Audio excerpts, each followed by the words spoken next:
Menanggapi hal ini, pihak Pas Pampres buka suara terkait dengan video viral dugaan oknum Pas Pampres yang merampas spanduk dari seorang wanita saat kedatangan Presiden Joko Widodo di Labuhan Batu.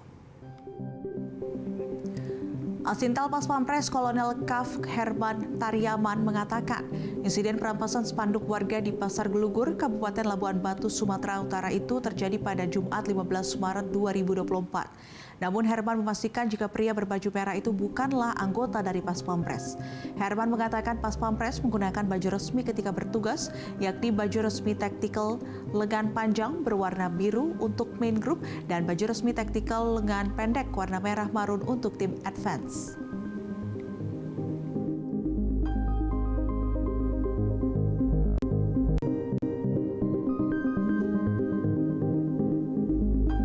Jelajahi cara baru mendapatkan informasi. Download Metro TV Extend sekarang.